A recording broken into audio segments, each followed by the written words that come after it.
Welcome back to Unbiased, your favorite source of unbiased news and legal analysis. Welcome back to Unbiased. Today is Monday, May 6th, and this is your daily news rundown. And I just want to start by saying, do not expect too much of this episode because truly there just wasn't much going on. And you may be thinking, Jordan, you must love when it's a slow day in the news because that makes your life a little bit easier. You don't have to work as hard. It couldn't be further from the truth. I hate slow days in the news because what I love to do is I love to actually teach about interesting things and educate you where, educating is necessary. And I like to talk about cool things. And when days are slow in the news, I just sit at my computer waiting for an interesting story to cross my desk. And sometimes it just never happens. And so today I have an episode for you, of course, but I'm just letting you know, keep the expectations low. I also want to talk about something from Thursday. So in Thursday's episode, and those of you who have been here for a long time, you guys know the format of my show. Sometimes I throw in quick hitters. Sometimes I throw in one-liners, though I haven't done that in a while. And then on the last day of the week, more often than not, I do Not Everything is Bad, which is my good news segment of the week. And sometimes the episodes will end up where it's quick hitters and then Not Everything is Bad right after that.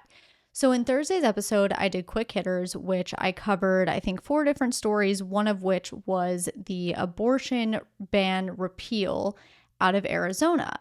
And when I started my quick hitters segment, I said something along the lines of, okay, so now we're going to get into quick hitters. Before we get into Not Everything is Bad, which is my good news segment of the week, the first quick hitter is the Arizona abortion ban repeal. And I had multiple people reach out to me thinking I said that the Arizona abortion repeal was the good news of the week. And, the usual claiming, how can I call myself unbiased when I talk the way that I do? And so I just want to say the quick hitter segment and the Not Everything is Bad segment are 2 very different things. And so for anyone else who may have tuned in for the first time on Thursday and maybe, heard something different than what was said, didn't happen, but if you feel the need, you can always go back and listen. I think it's around minute 10:29, something like that. So anyway, those are just a couple of things I wanted to clear up for the day. And now, without further ado, we can get into today's stories, with the first story being from Friday, so we obviously didn't get a chance to talk about it, and that is that yet another congressman has been indicted. This time, Congressman Enrique Roberto Henry Cuellar. He is a Democratic representative from Laredo, Texas, and according to the DOJ's indictment, from at least December 2015 through November 2021, Cuellar and his wife, who was also indicted, allegedly accepted roughly $600,000 in bribes from 2 foreign entities, one of those entities being an oil and gas company owned and controlled by the government of Azerbaijan, and the other a Mexican bank. So the bribe payments were allegedly laundered pursuant to these sham consulting contracts through a series of front companies and middlemen into shell companies owned by the congressman's wife. In exchange for these bribes, obviously there were trade-offs. So in exchange for the bribe paid by the oil and gas company, Cuellar allegedly agreed to use his office as congressman to influence United States policy in favor of Azerbaijan. And in exchange for the bribe paid by the Mexican bank, the congressman allegedly agreed to influence legislative activity and advise and pressure high-ranking executive branch officials regarding certain measures beneficial to the bank. Cuellar and his wife are each facing 16 charges. Those charges include bribery, conspiracy, money laundering, as well as some violations of relevant foreign agents laws. So that's your news from Friday. Let's now move on to today's news, which, as I said, is not a lot. But this morning started with the judge overseeing Trump's hush money trial, again holding Trump in contempt for violating the gag order that is currently in place. This violation brings the total violations to 10.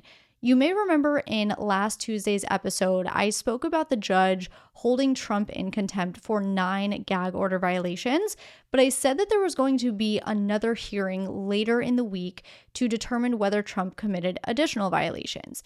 And that was because the prosecution was seeking contempt rulings for 14 separate alleged violations, but early in the week, Judge Merchan only ruled on 10 of those 14 and then scheduled the remaining 4 for a separate hearing later in the week. And that is the ruling that Judge Merchan just released this morning. So the ruling on those other 4 alleged violations. Out of those alleged 4 violations, Merchan found Trump guilty of 1. Specifically, the violation was a result of statements that Trump had made about the jury in an April 22nd interview on Real America's Voice. Trump said in part, quote, "That jury was picked so fast, 95% Democrats. The area is mostly all Democrat. You think of it as just a purely Democrat area. It's an unfair situation, that I can tell you." End quote. So in ruling, Merchan said that Trump not only called into question the integrity and legitimacy of those proceedings, but also again raised the specter of fear for the safety of the jurors and their loved ones. Consequently, Trump was held in contempt. So alongside the $1,000 fine as a punishment for violating the gag order, Merchan also threatened jail time, which he did threaten last week as well. But today he said, quote, "Mr. Trump, the last thing I want to do is put you in jail. You are the former president of the United States and possibly the next president as well. But at the end of the day, I have a job to do." End quote. And one thing I will say about contempt orders, so those who may not be familiar with a contempt order, basically in any case, if a judge orders you to do anything, and it doesn't have to be just in criminal cases, it can be in civil cases as well. So sometimes you'll see contempt orders in anything, but let's just say a family case, for instance. So let's say there's a custody proceeding of sorts. If one of the spouses violates a judge's order enough times, it could be as little as one time, but maybe multiple times, that spouse can be held in contempt of the judge's order. And typically in contempt orders, another example would be if a spouse doesn't pay child support, right? They could be held in contempt. So when it comes to contempt orders, more often than not, it'll be this monetary fine, but if someone violates the order enough, they could do jail time. And that is one of the repercussions, consequences of violating a gag order or just being held in contempt generally.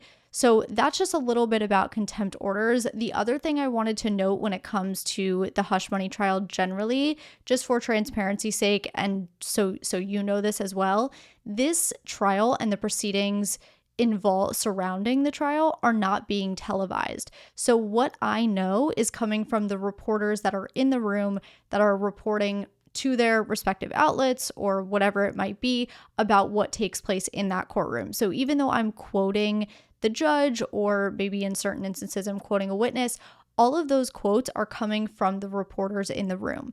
So while I typically like to do as much research I like to hear things with my own ears and report them back to you, but in certain instances, it's just not possible, and this is one of those instances. So I just wanted you to know that when I do report on this case specifically, everything I report on is coming from the reporters in the room because this is not televised.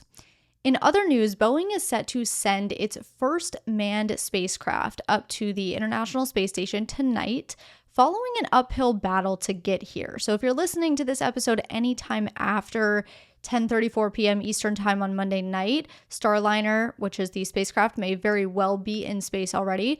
Possibly the launch didn't even happen. A lot can happen at the very last minute, but here's what we know as of now. Previously, Boeing sent Starliner up in 2019 for a test flight, and this test flight did not have any crew on board, but that flight nonetheless never even made it to the International Space Station because of some software issues, ended up in the wrong orbit, a bunch of things went wrong. So consequently, Boeing had to repeat the demo since it has to be able to show that it can successfully complete a test flight before it sends actual humans up there. And the second time around, engineers ran into a problem with moisture intrusion and corrosion, which triggered another delay. But finally, in May 2022, the second Starliner test flight was a relative success. The spacecraft successfully docked at the space station. When it returned, it landed back on Earth with precision.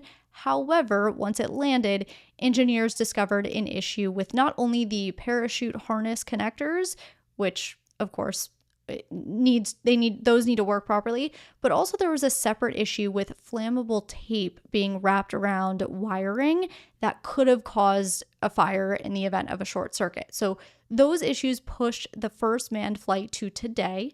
As of today, Boeing has spent more than $1 billion of its own money due to these unforeseen issues and delays. What that means is that Boeing has exceeded the 2014 NASA awarded contract amount of $4.2 billion by just over another billion.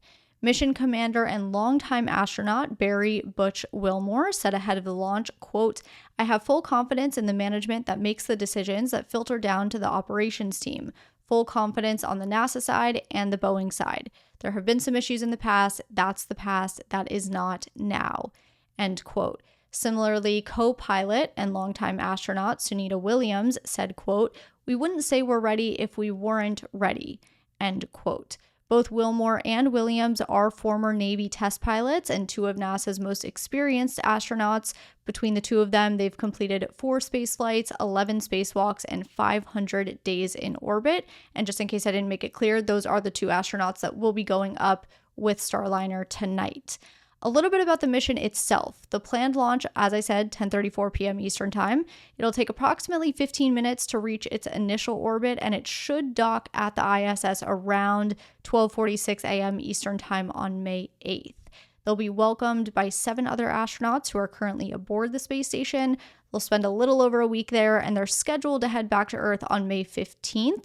Whether the spacecraft actually undocks from the space station on the 15th will entirely depend on the weather in New Mexico, where they're scheduled to land, because NASA won't approve undocking unless wind speeds at the landing site are 6 knots or less. But regardless, when Starliner does eventually land, it'll touch down on land rather than water, and it'll use 2 parachutes and 2 sets of airbags to sort of ease the shock of the land. So this is obviously a pretty critical time for Boeing. Let's keep our fingers crossed and wish these 2 astronauts well. And if you're anything like me, you'll be watching this launch from your driveway. Let's finish with some quick hitters, the first being the president of ABC News stepped down from her position last night via an internal memo that read in part, quote, "I have decided to retire from broadcast journalism. Anyone who's passionate about what we do knows there's no other business like it, so this was not an easy or quick decision. But after considerable reflection, I am certain it's the right one for me as I look to the future and prioritize what's most important for me and my family." End quote.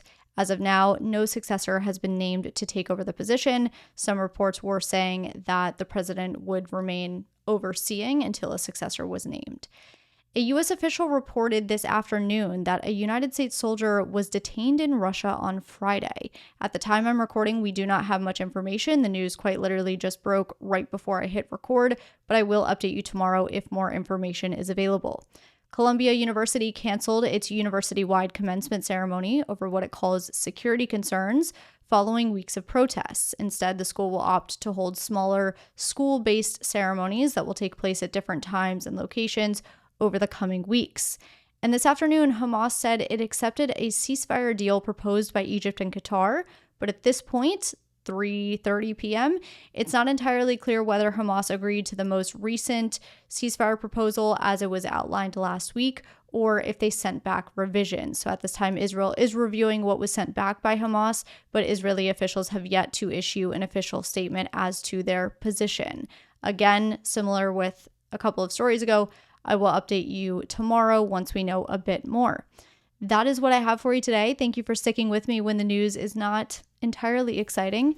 Here's to hoping there's a little bit more going on tomorrow. Have a great night, and I will talk to you tomorrow evening.